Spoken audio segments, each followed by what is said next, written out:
kids, welcome back. We're on book 7, and this book is called Gardens and Firelight. So in this book, Odysseus is going to make his journey into town and attempt to persuade the leaders to help him get home. And Nausicaa is going to help him with that. So within this book, I'd like you to pay attention because we're going to hit a new setting. We're entering a new city. So of all the imagery and the metaphors and similes that help propel that imagery along, so be on the lookout for those. I know we've talked about that a lot, but there's some beautiful imagery as far as what this place looks like within this book. So, as Lord Odysseus prayed there in the grove, the girl rode on beyond her strapping team and came late to the mansion of her father, where she reined in at the courtyard gate. Her brothers awaited her like tall gods in the court, circling to lead the mules away and carry the laundered things inside. But she withdrew to her own bedroom, where a fire soon shone, kindled by her own nurse, Eurymedusa. Years ago, from a raid on the continent, the rolling ships had brought this woman over to be Alcinous's share, fit spoil for him whose realm hung on his word as on a god's. And she had schooled the princess Nausicaa, whose fire she tended now, making her supper. Odysseus, when the time had passed, arose and turned into the city. But Athena poured a sea fog around him as he went, her love's expedient, that no jeering sailor should halt the man or challenge him for luck. Instead, as he set foot in the pleasant city, the gray-eyed goddess came to him in figure, a small girl-child, hugging a water jug. So, Odysseus is making his way into town. He is covered by fog so that he cannot be seen, and Athena is helping him, and she comes to him in disguise again, this time as a girl child. Confronted by her, Lord Odysseus asked, "Little one, could you take me to the house of that Alcinous, king among these people? You see, I'm a poor old stranger here. My home is far away. There is no one known to me in countryside or city." The gray-eyed goddess replied to him, "Oh, yes, good grandfather, sir, I know. I'll show you the house you mean. It is quite near my father's. But come now, hush like this, and follow me. You must not stare at people or be inquisitive. They do not care for strangers in this neighborhood. A foreign man will get no welcome here. The only things they trust are the racing ships Poseidon gave to sail the deep blue sea like white wings in the sky or a flashing thought." Pallas Athena turned like the wind, running ahead of them, and he followed in her footsteps. And no seafaring men of Phaeacia perceived Odysseus passing through their town. The awesome one in pigtails barred their sight with folds of sacred mist. And yet Odysseus gazed out marveling at the ships and harbors, public squares, and ramparts towering up over with pointed palisades along the top. When they were near the mansion of the king, gray-eyed Athena, in the child, cried out. So it looks like the child is talking, but it's really Athena. "Here it is, grandfather, sir, the mansion house you asked to see. You'll find our king and queen at supper, but you must not be dismayed. Go into them. A cheerful man does best in every enterprise, even a stranger. You'll see our lady just inside the hall. Her name is Arete. Her grandfather was our good king, Alcinous's father, Nausicaa by name, son of Poseidon and Periboea. That was a great beauty, the daughter of Eurymedon, commander of the Gigantes in the old days, who led those wild things to their doom and his. Poseidon then made love to Periboea, and she bore Nausicaa, Phaeacia's lord, whose sons in turns were Rhexenor and Alcinous. Rhexenor had no sons. Even as a bridegroom, he fell before the silver bow of Apollo. His only child, a daughter, Arete. When she grew up, Alcinous married her and holds her dear." So, if you haven't figured it out then, Arete's dad and Alcinous, which is her husband, were brothers. So essentially, she married her uncle. "When she grew up, Alcinous married her and holds her dear. No lady in the world and no other mistress of a man's household is honored as our mistress is, and loved by her own children, by Alcinous, and by the people. When she walks the town, they murmur and gaze as though she were a goddess. No grace or wisdom fails in her, indeed. Just men and quarrels come to her for equity. Supposing then she looks upon you kindly, the chances are that you shall see your friends under your own roof in your father's country." At this the gray-eyed goddess Athena left him, and left that comely land, going over sea to Marathon, to the wide roadways of Athens, and her retreat in the stronghold Thesis. Odysseus, now alone before the palace, meditated a long time before crossing the brazen threshold of the great courtyard. High rooms he saw ahead, airy and luminous, as though with lustres of sun and moon. Bronze-paneled walls at several distances making a vista with an azure molding of lapis lazuli. The doors were golden guardians of the great room. Shining bronze plated the wide door sill, the posts and lintel were silver upon silver. Golden handles curved on the doors, and golden too, and silver were sculptured hounds flanking the entranceway, cast by the skill and the ardor of Hephaestus to guard the prince Alcinous's house, undying dogs that could never grow old. Through all the rooms, as far as he could see, tall chairs were placed around the walls, and strewn with fine embroidered stuff made by the women. Here were enthroned the leaders of Phaeacia, drinking and dining with abundant fare. Here, too, were boys and girls on pedestals, holding aloft bright torches of pitch pine to light the great rooms and the night-time feasting. And 50 maids-in-waiting of the household sat by the round mill grinding yellow corn, or wove upon their looms, or twirled their distaffs, flickering like the leaves of a poplar tree, while the drops of oil glistened on the linen weft. Skillful as were the men of Phaeacia on ship handling at sea, so were these women skilled at the loom, having this lovely craft and artistry as talents from Athena. To left and right outside he saw an orchard closed by a pale, 4 spacious acres planted with trees in bloom or weighted down for picking. Pear trees, pomegranate, brilliant apples, luscious figs, and olives ripe and dark. Fruit never failed upon these trees. Winter and summertime they bore, for through the year the breathing west wind ripened all in turn. So one pear came to prime, and then another, and so with apples, figs, and the vine's fruit empurpled in the royal vineyard there. Currants were dried at one end on a platform bare to the sun, beyond the vintage arbors and vats the vintners trod, while near at hand were new grapes barely formed as the green blooms fell, or half-ripe clusters faintly coloring.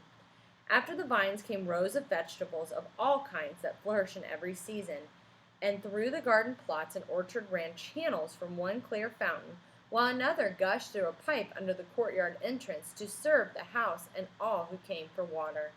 These were the gifts of heaven to Alcinous. Odysseus, who had borne the barren sea, stood in the gateway and surveyed this bounty. He gazed his fill, and swiftly he went in. The lords and nobles of Phaeacia were tipping wine to the wakeful god, to Hermes, a last libation before going to bed. Down the hall Odysseus went unseen. Still in the cloud Athena cloaked him in, so nobody can see him. He threw his great hands around Arete's knees, whereon the sacred mist curled back. They saw him, and the diners hushed amazed to see an unknown man inside the palace. Under their eyes Odysseus made his plea. So now everybody can see him. The mist is gone. Arete, admirable Rexor's daughter, here is a man bruised by adversity, thrown upon your mercy, and the king and your husbands begging your indulgence of this company. May the gods' blessing rest on them. May life be kind to all. Let each one leave his children every good thing this realm confers upon him.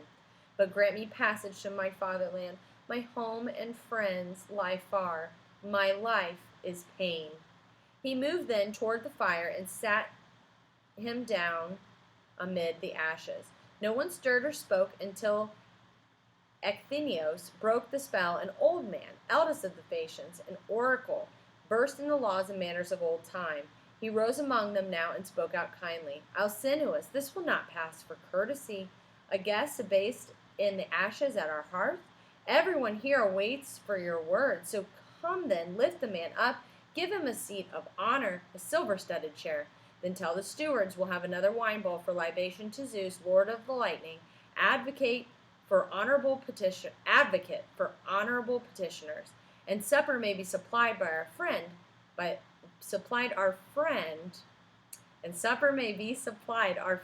the larder mistress.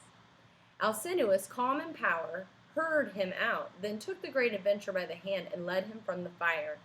Nearest his throne, the son whom he loved best, Laodamas, had long held place. Now the king bade him rise and gave his shining chair to Lord Odysseus. A serving maid poured water for his hands from a gold pitcher into a silver bowl, and spread a polished table at his side. The mistress of provisions came with bread and other victuals, generous with her store. So Lord Odysseus drank and tasted supper. Seeing this done, the king in majesty said to his squire, "A fresh bowl, Pontonous. We make libation to the Lord of Lightning, who seconds honorable petitioners." Mixing the honey-hearted wine, Pontonous went on his rounds and poured fresh cup for all, whereof when all had split they drank their fill. Alcinous then spoke to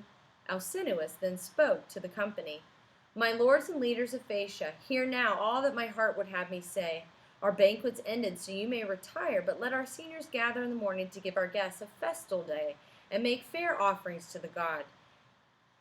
In due course we shall put our mind upon the means at hand to take him safely, comfortably, well and happily, with speed, to his country, distant though it may lie.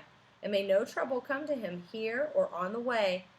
His fate he shall pay out at home, even as the spinners spun for him on the day his mother bore him." They're talking about the fates and the spinning of the life thread. "If, as may be, he is some god come down from heaven's height, the gods are working strangely. Until now they have shown themselves in glory only after great hecatombs. These figures banqueting at our side, throned like ourselves. Or if some traveler met them when alone, they bore no least disguise. We are their kin, Gigantes, Cyclops, rank no nearer gods than we." Odysseus' wits were ready, and he replied, "Alcinous, you may set your mind at rest. Body and birth, the most unlikely god am I, being all earth and mortal nature. I should say rather I am like these men who suffer the worst trials that you know, and miseries greater yet, as I might tell you, hundreds. Indeed the god could send no more. Will you indulge me if I finish dinner? Grieved as though I am to say it. There's no part of a man more like a dog than a brazen belly, crying to be remembered, and it must be, when we are mortal weary and sick at heart, and that is my condition.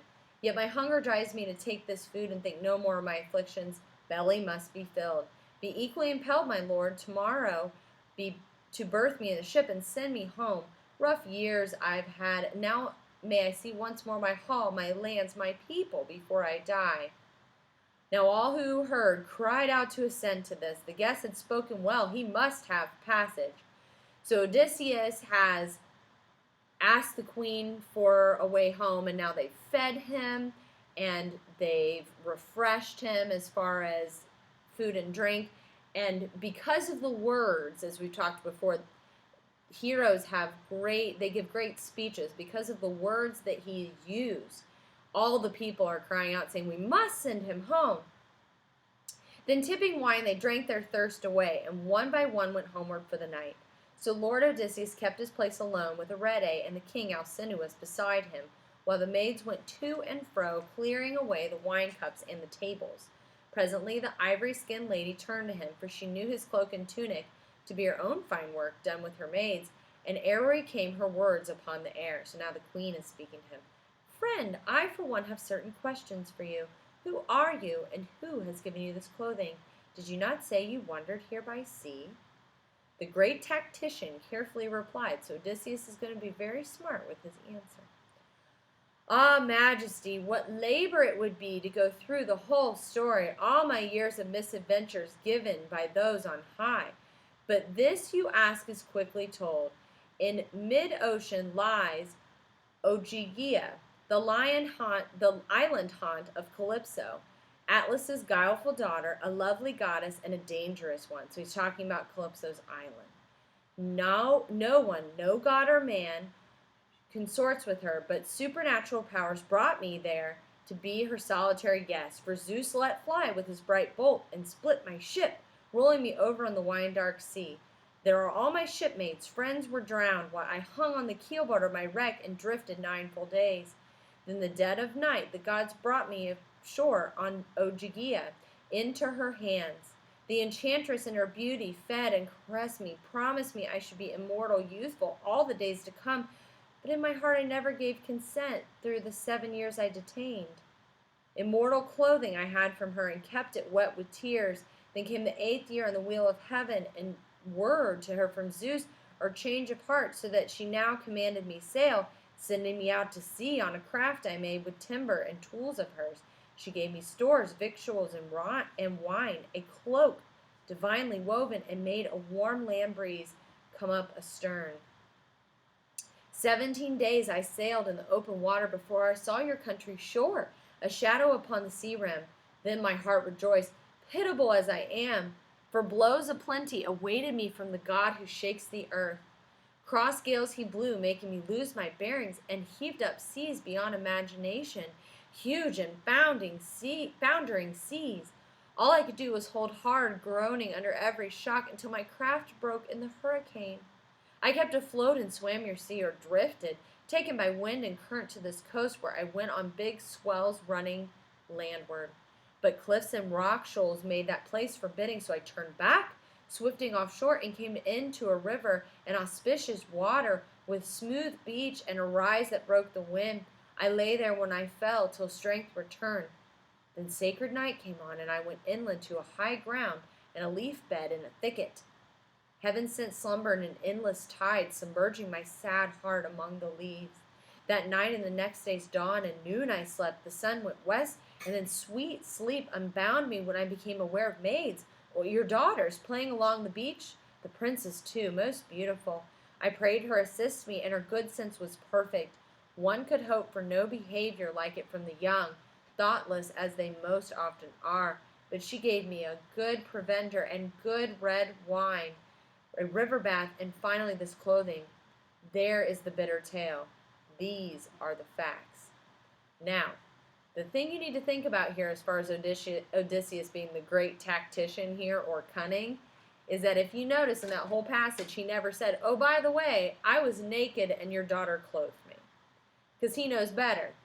But the thing is that the queen, Arete, she knew that that was the cloak. She had seen that cloak before, so that's why she asked. But by him saying, oh, I had this cloak from when I was on this island, it kind of gives a reason, and she really can't check up on it or really ask any more questions. And if you notice, he uses a lot of emotional language, a lot of pathos, to make her feel pity for him for all the things that he's gone for, and then he compliments the daughter. So he just kind of smooths over that fact, and he also smooths over the fact that he never gave consent for his relationship and his time spent on that island with Calypso, but really, at the same time, it's kind of up to you what you think as far as what consent means in his eyes. But in reply, Alcinous observed, friends, my child's good judgment failed in this, not to have brought you in her company home. Once you approached her, you became her charge. So he's saying, oh, my daughter, she messed up, she left you, and you had to come here by yourself. So to this Odysseus tactfully replied, sir, as to that, you should not blame the princess. She did tell me to follow with her maids, but I would not. I felt abashed and feared the sight would somehow ruffle or offend you. All of us on this earth are plagued by jealousy. So meaning, like, she did what she was supposed to do, and I declined and found my own way here because I didn't want to offend you in any way. Alcinous's answer was a declaration. Friend, I am not a man for trivial anger. Better a sense of measure in everything. No anger here. I say that if it should please our father Zeus, Athena, and Apollo, seeing the man you are, seeing your thoughts or my own thoughts, my daughter should be yours, and you my son-in-law if you remained. A home, lands, riches you could have for me if you could be contented here. If not, by Father Zeus, let none of our men hold you. On the contrary, I can assure you now of passage late tomorrow. While you sleep, my men will row you through the tranquil night to your own land and home, or where you please. It may be even far beyond Euboea, called most remote by seamen of our isle who landed there, conveying Rhadamanthus when he sought Tydeus, the son of Gaea. Then put about with neither pause nor rest, and entered their home port for the self-same day. But this you too will see what ships I had, how my young oarsmen send the foam a-scudding. Now joy welled up in the patient Lord Odysseus, who said devoutly in the warmest tones, O Father Zeus, let all this be fulfilled as spoken by Alcinous. Earth of harvest, remember him. Return me to my homeland. So Odysseus respectfully declines taking the beautiful Nausicaa as his wife, which is what he was offered, but he instead asked for passage home. In this manner they conversed with one another, but the great lady called her maids and sent them to make a kingly bed with purple rugs piled up and sheets outspread and fleecy coverlets and an eastern colonnade. The girls went out with torches in their hands, swift at their work of bed-making. Returning, they whispered at the Lord Odysseus' shoulder, "Sir, you may come. Your bed has been prepared." How welcome the word bed came to his ears. Now then Odysseus laid down and slept in luxury under the porch of morning, while in his inner chamber Alcinous retired to rest where his dear consort lay. And that is the end of Book 7. In Book 8, we will see the festival that they promised Odysseus the next day, and also the preparations they're making for sending him home. And Book 8 is really, there are lots of examples of hospitality, but Book 8, throwing a festival for one stranger that you've only known for, let's say, 12 hours, probably less than that, is a huge example of hospitality. So be on the lookout for that in Book 8, and Mr. Weaver will see you then. Thanks.